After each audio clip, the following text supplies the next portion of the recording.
la situation des travailleurs et de leurs familles. Et ça, c'est extrêmement grave. ma ne bëgg suuf bëgg alalu àddina warul tax nga sànk ay doomu aadama. Cette option du président de la République Macky Sall de vendre 3 hectares pour construire 3 hectares, c'est une condamnation à mort de certains patients. Parce que appareil radiothérapie bu dalal jàmm baaxul santul ci paan la dëkk. Bu Touba ñu ngi nekk di ko paramétrer doxagul. Kon y a un seul appareil de radiothérapie jamono ji bu jak mooy hôpital Aristide Le Dantec. Le déboulonner, c'est perdre de l'argent, c'est condamner à mort des patients. lii mooy wax ji. beneen bi mooy mais il y a des travailleurs yoo xam ne ce sont pas des fonctionnaires du état moo leen di fay. Du ministère de la santé moo leen di fay du programme moo leen di fay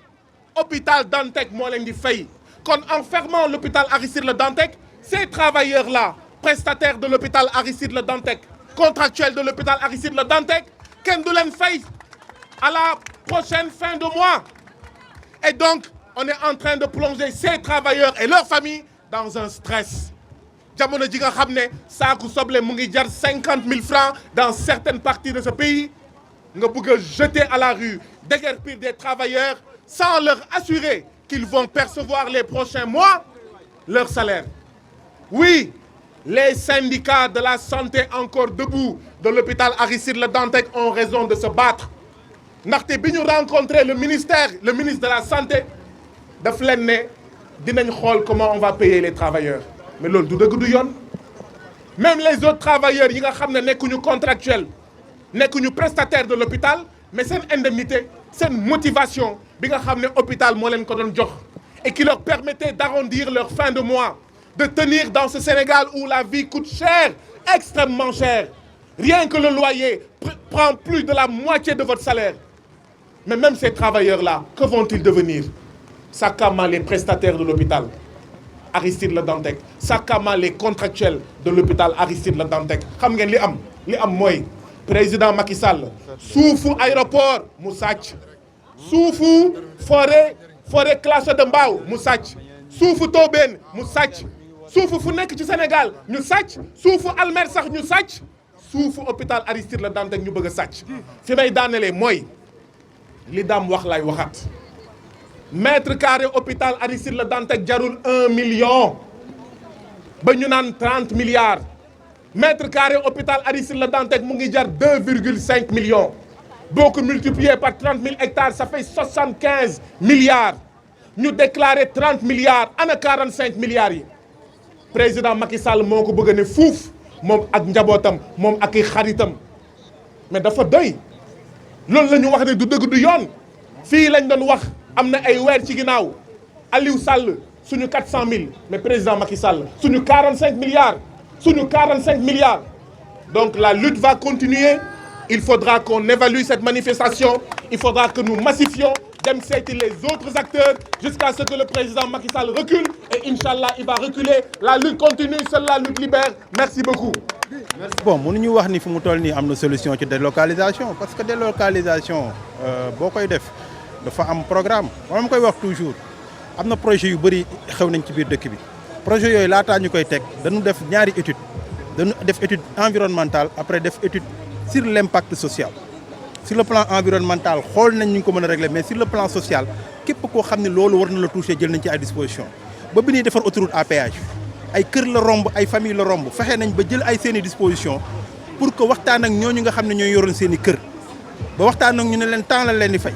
bi leen fayee jox leen seen chèque toog nañ 6 mois foofu ñu doog a dem mais nan nga mën a ñëw koo xam ne malade la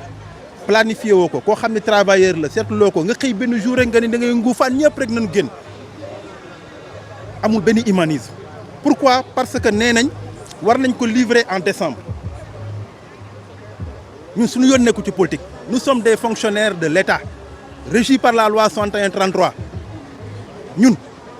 président Macky Sall fekk nañu fi président Abdoulaye Wade fekk nañu fi président Abdou Diouf fekk nañu fi l'État c'est la continuité. On n'est pas dans la dynamique je veux inaugurer une chose à une date suñu yoon nekkul ci loolu ñun bu ñuy faj malade du ñu imposer ni malade dañ ko war a faj tey non nañu jox temps bi ñu war a def donc ñun loolu la ñu demandé ñaareel bi aussi 1000 personnes ñooy liggéey au niveau de l'hôpital comment tu peux trouver des moyens pour pouvoir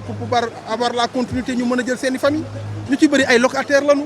ñu ci bëri dañu am ay bor ci banques yi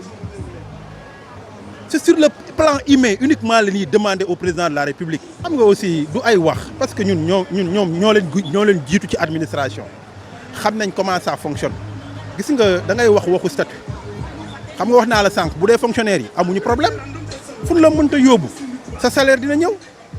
mais ki nga xam ne hôpital moo ko recruter alors que le statut du personnel n'est pas appliqué su fekkoon ne statut personnel appliqué ne ko dina am possibilité de mobilité d'un agent ñu jëlee ko fenn yóbbu ko feneen day yóbbaale salaire am parce que ñoom lañ koy fay mais c'est l'hôpital qui l'a recruté les agents mat nañ 900 personnes dont 500 prestataires plus 400 contractuels mais 900 personnes yooyu yëpp c'est l'hôpital qui les a recrutés c'est l'hôpital qui leur paye leur salaire c'est l'hôpital qui verse leur cotisation sociale est-ce que man dinañ ma indi sama hôpital à Ogui ma ne man damay jël en charge ñooñu non mënuma ko attanuma ko mais l'État ku yokku cere da ngay yokku ñeex et l'État doit accompagner sur le plan social c'est ça loolu dose humanisme boobu moo amul on prend les gens on les sort on dit aux malades oui vous allez à Touba vous allez à Dantec gis nga fi hôpital buy am ay lits yu mu réservé man fa may liggéey amul benn lal bu ñu fa réservé man maa la wax lii je suis au service de médecine physique nous prenons les malades de la chirurgie orthopédique actuellement on a des programmes opératoires jusqu'au mois d'octobre tey jii boo yóbboo malade tout de suite qu'est-ce qu'on te dit on n'a pas de place ñu bëgg ñu gëmloo ni am na place foofu c'est pas vrai. En tant que délégué dafa mel ni yow tam avisé wuñu la par rapport ak sa collègue yi waroon ñëw. mais waxuñu mais on nous a pas associés laa la wax ils ont dit qu'ils parlent avec les professeurs c'est bien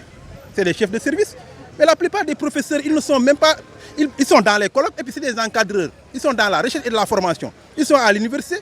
parfois ils ne savent même pas ce qui se passe dans les services c'est-à-dire c'est comme aujourd'hui on doit parler de la population nga dem ci ay VIP ñuy wax li waa banlieue di dund alors que dunduñu li waa banlieue di dund loolu moo indi catastrophe bi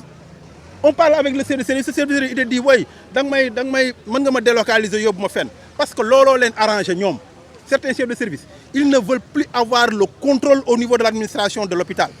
parce que bu ñu la yóbboo feneen dootoo am kenn ku lay contrôler tu peux consulter comme tu veux tu peux opérer ton malade où tu veux kan mooy contrôler boo fayee ko sama kan mooy ñëw ni la li nga fayee ko c'est pour cette raison qu'ils ne parlent pas pour certains mais certains professeurs ont dit que duñu dem tant que loolu réglé wuñ ko. waaw ci dernière sortie bi nga xam ne moom la ministre bi def gis nañu mu ne ku bëgg a def li nga xam ne moom.